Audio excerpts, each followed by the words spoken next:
How resolute are the Iranian people, from your perception, in support of their government as it resists the illegal American war? Well, welcome back, Judge. It's kind of a relief to have you back. Your show helps keep me sane and informed, and also kind of gives me some structure to my week, since I always have to be there. I learned a lot on this trip that I would not have been able to, I wouldn't have been able to understand if I hadn't been there. And it's just the atmosphere in many ways that I was able to absorb that helped me understand, directly to your question, many of the Iranian people, the segment of the society that supports the Islamic Republic, which has grown and is much larger and more unified than before these wars were imposed on Iran, is going beyond their government and wants to go beyond where their government has gone in the government's response. That was one of my major takeaways. I was expecting to see massive crowds. I always understood that the Islamic Republic had a gigantic constituency, but it was the level of outrage or just sheer indignant rage and the desire for revenge, personally against Donald Trump, but also against the entire empire that the U.S. represents, as well as Israel and Netanyahu, that really surprised me. And there was a sense that the government, when I say the government, I mean the elected government, was not willing to deliver that kind of revenge because they were negotiating with the killers of Ayatollah Ali Khamenei, who so many of these people, millions of people, consider to be kind of like a father, a teacher, a religious guide, a guide to the most important aspects of their lives, who was killed in his office with his family at age 86. And the depth of that anger seeps into every aspect now of Iranian policy, of Iranian politics, and has led the Iranian government to abandon the MOU, which had been so massively violated by Trump and the Israelis, which effectively control Trump. So Iran had a revolution in 1979, and I think this is in many ways like a second revolution is taking place. And the officials who want to be relevant in Iranian life have to listen to, and they said this to me. For example, the mayor of Tehran, Ali Reza Zakani, who I interviewed, who presided over the massive funeral ceremony in Tehran, said this to me, that, the sacred desire of the Iranian people for vengeance, for this abuse that they suffered, has to be respected, and the revolution has to be listened to. However, he backed away when I asked him, about the signs over the billboards, over Iranian bridges, over bridges in Tehran, the signs people were calling to kill Trump, if that reflected a shift in official policy. And he said, no, our policy is focused on revenge in the form of removing U.S. bases, revenge in the form of ousting the empire, revenge in the form of liberating Palestine. But the revenge that the people want cannot be countered or criticized by any official who wants to remain relevant. And that means that it's going to be that much harder to conduct negotiations with a government that is violated and abused and exploited negotiations as a theater for surprise attacks and assassination. That was my major takeaway from the trip. I think during the week that I was in Iran, which was at the precipice of war again, with the U.S. and with the U.S. primed to attack. Let me just stop you for a second. Were you there during the Ayatollah funeral? Well, that's why I went there. And so what I'm saying is, yes, and I witnessed it. I was accused by Israeli cutouts of like attending it, but I mean, I attended it as a journalist. I was in the Mosalla, the Grand Mosque, on the first day, interviewing Professor Mohammed Morandi. So everyone can witness my journey there and what I reported. But what I want to say is, during that week, I think in many ways a second revolution was consolidated, and history has shifted in a way that will echo for a generation. Wow. What did Mohammed Morandi tell you? He's a regular on our show as well. Does he agree with you about this sort of second revolution pushing the government towards a more hardline stance? Well, I would ask him. My take on him is he's sort of a centrist who doesn't. I haven't really seen him take clear sides on these issues, but you should ask him. And we really discussed the life and legacy of Khamenei and the revolution, and how then we talked about U.S.-Iranian relations, because he was actually a member of the negotiation team. He traveled to Pakistan, so he had insights there. And as we're talking, you can see us get closer to the Mosala and go through various security checks, and you can hear people chanting behind us and see what it looked like and really feel what it was like to go, from Morandi's car to the site of this event. I interviewed regular people there, and what they told me was very basic and very remarkable. One older man said, "We are just showing Trump and the US that we will fight for our country and we will fight for our sovereignty, and we're not going to be cowed." He was just an old working class man. He didn't say anything religious or anything, that would be considered fanatical. Just nationalism was at the base of this. Then a woman I met from Canada said she moved back from Canada to Iran, left Canada because she was so disgusted by the Canadian government sending weapons to slaughter people and slaughter school children in Minab. I then later that night went to a patriotic rally in Tajrish Square in a wealthier area of Tehran where many opposition elements live. And I met a woman who just said, "I have something I want to say to you." And she held up a gold chain and said, "We are collecting these gold chains as a bounty for the person who will kill Donald Trump, as revenge for killing our father, killing our leader, killing this person we loved, along with so many of our leaders, and killing our children." And that really highlighted the rage that I felt all around the country. So you just have to put yourself in their shoes.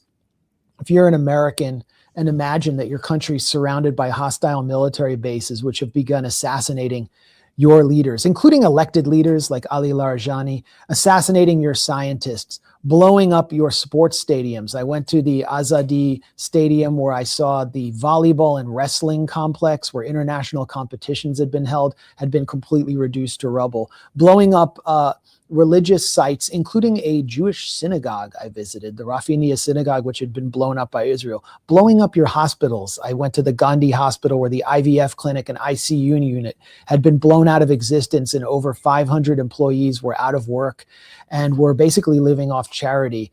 Blowing up your entire neighborhoods. I went to a neighborhood in eastern Tehran where 40 people were slaughtered by 8 US bombs, including an entire family in their sleep. I mean, just imagine, put yourself in their shoes and think, as an American, what would you be demanding of your military and your government? And how would that actually affect international relations? I think Donald Trump has opened a major Pandora's box here. And he did it because Israel primed, provoked, and pressured him to do so, starting with Netanyahu sitting in the Situation Room in February in the White House at the head of the table, telling Donald Trump to launch this war. And now Donald Trump is even saying he's running scared, and he feels like he's on a list. That's, if anything happens to Donald Trump, and I certainly hope it does not, or anyone in his inner circle, he would be an indirect casualty of Israeli influence. Can the Iranian government politically negotiate with the U.S., or is there so much pressure to reject American credibility or give America anything to go away? I think there may be some space for them to do some back channel negotiations through Oman over the Strait of Hormuz. They may want to do that. Abbas Araghchi, the foreign minister, has just finally acknowledged that the only reason they went to negotiate with such a perfidious government as that one in Washington was to show that they're willing to negotiate and show that they're willing to try, and that it's the U.S. that will always break negotiations, especially under Israeli pressure. So, and then you had the scene of Masoud Pezeshkian, the president, being screamed at when he went into the streets to the Khamenei funeral. People surrounding him and just telling him to get out. Anyone from the negotiating team would have been, would have possibly faced the same kind of treatment. There's a lot of criticism going on right now about that. So it's going to be tough for them to negotiate. And I think, the government and the foreign ministry are very well aware that the U.S. is going to treat them with perfidious and deceptive machinations and exploit negotiations just to, as J.D. Vance said, restock. I think that means, Judge, that we are in a cycle of continuous escalation, not escalation to de-escalate. Someone I interviewed while I was in Tehran is Mustafa Hoshesh, who is one of the most well-connected analysts inside Iran, very close to the military. And this was his prognostication as well, that this is a phase of war that is moving towards regional war, and maybe the final phase when both sides will fight for ultimate victory. How were you treated there? Did the police stop you? Did the government check you? Did the government seek your electronic devices? That's a great question that no one's asked me. Remember, I went last year in May of 2025, and I was able to basically just go wherever I wanted. I went to Isfahan in a taxi cab, just freely hung out in that city. That was a month before the 12-day war. The 12-day war began with Mossad cells inside Iran launching drone attacks and car bombings from inside the country, as well as assassinations. And since then, Iran's security has been facing, internal disruption. Then you had the riots in January, when I was able to do some reporting on this as well while I was there. It's very clear to me now that police stations were attacked by militants who were trained, and they were often using sniper rifles and automatic weapons as well as shotguns in a bid for regime change. So, by the time I arrived, the security situation was different. And during the funeral, it was not wise for me to just wander around the streets, an American guy with the level of anxiety about possible sabotage of an event with 10 million people in the streets. So, I had to just, when I went out, it had to be with I had a press visa, and through my press visa, I got a card which allowed me to go through the security checks and work through and work inside the event. And, I had a fixer, like you have in Iran, you have to have a guide. I had a fixer who helped me translate. And, I just had to take certain precautions not to expose myself to security risk, and also not to expose myself to, something dangerous from one of these opposition elements that have been conducting sabotage inside Iran. That, however, did not compromise my ability to report. I was able to set up, in some cases, my own interviews, or to go through a fixer and say, I want to interview this official. I was able to visit all of the sites of those U.S. war crimes and provide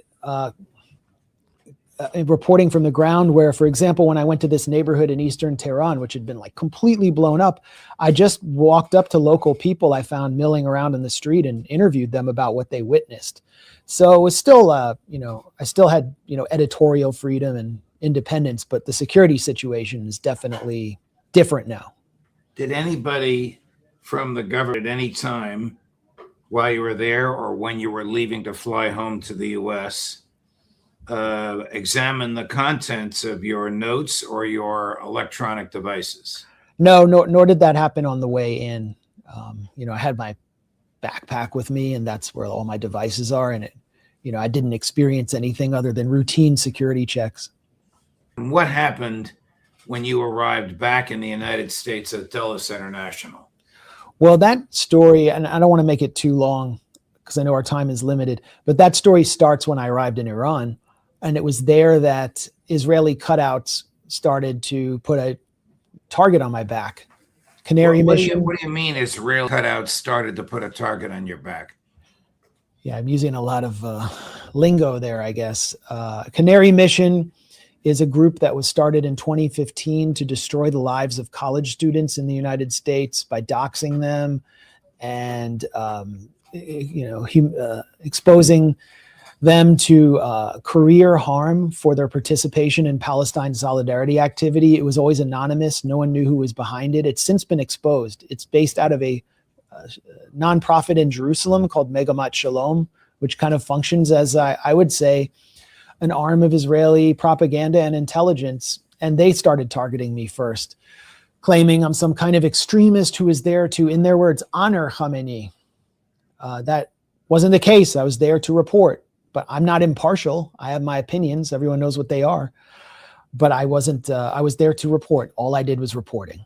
Next, Laura Loomer, former, she's written off because she acts so unhinged and insane, but she's clearly an influential figure in Trump's inner circle who has gotten major officials fired, including Nate Swanson, who is the top Iran expert, who warned that the Strait of Hormuz would be closed if the U.S. launched a war.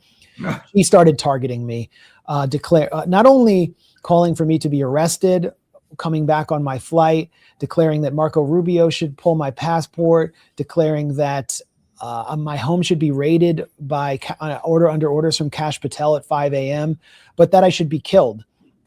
She called for everyone at the funeral to be killed in a U.S. military attack, including presumably journalists like myself and every other journalist who was there. And once I arrived back in the U.S., I was taken to secondary screening and I was subjected to questioning. The questioning tracked with a lot of the attacks that these Israeli cutouts were pumping out. For example, they asked me, if I was paid to conduct interviews in Iran. Like I would need to go that far, 20 hours away to get paid when I can just like monetize all of our content and never leave my studio like so many other content creators and influencers. It was absurd, but it tracked with the attacks I was getting. There was no clear evidence that I was involved in any criminal activity. So they have no cause for seizing my devices. If they had, and I'll let you address this legal question. If they had, they would have to go before a judge and get a warrant. But what they did was conduct a warrantless seizure, declaring that I had no constitutional rights in this gray zone of the airport, this legal gray zone. And then they demanded my phone or phones. Interestingly, they didn't demand my laptop or a digital camera I had. I mean, if you were really looking for criminal activity, wouldn't you want all my devices? But they didn't. And subsequent to my illegal search and seizure I experienced, which violated my First and Fourth Amendment rights, the American Arab Anti-Discrimination Committee, led by its new president, Janine Eunice, filed a lawsuit on my behalf against DHS Secretary Mark Wayne Mullen, demanding my devices back and asserting my constitutional rights. Soon after that was filed, I got a call from Customs and Border Patrol telling me to come collect my devices. And wow. I think there's a clear connection there. I don't think they wanted to go before a judge. I don't think they liked the media attention. But just one last point, our case is not moot. Correct. That's just what I was going to tell you. You still have a case. Yeah, the case is we want copies of my phone that were taken. We want any data that was taken. We want any sources and methods that they sought to extract from my phone. We want it back. This was a violation of my rights and violation of the rights of any journalist. Well, Max, I'm going to tell you what I think of you, which is you're a paradigm of intellectual honesty and personal courage. But in this instance, you are a victim of a government that doesn't care about the Constitution, particularly the first, which guarantees your free speech, and the fourth, which guarantees that you not be subjected to warrantless searches and seizures. I'd be very anxious for you to tell us how this litigation transpires and what you learn, how they decided to stop you, why they decided to stop you, how they decided what questions to put to you. How long were you restrained?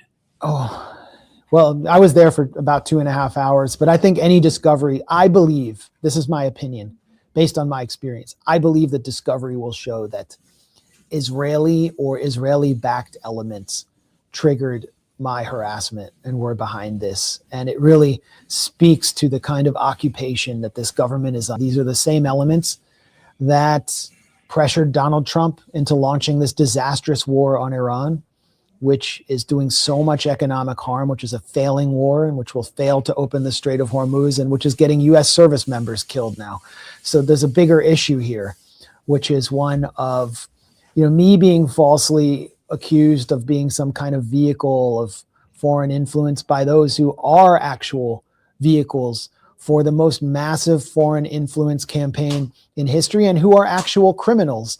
I'm being targeted for exposing the criminals. And we can see with the State Department's new release on Cuba infiltrating the highest levels of the US government, how they're trying to distract us from the reality of Israel occupying this administration. And they're using this bizarre document, which is all based on public information, to set the stage for a massive unconstitutional crackdown on anti-war activity in this country. The framework of repression is being intensified and escalated, and it's overseen by figures who are effectively in thrall to a foreign apartheid government guilty of genocide.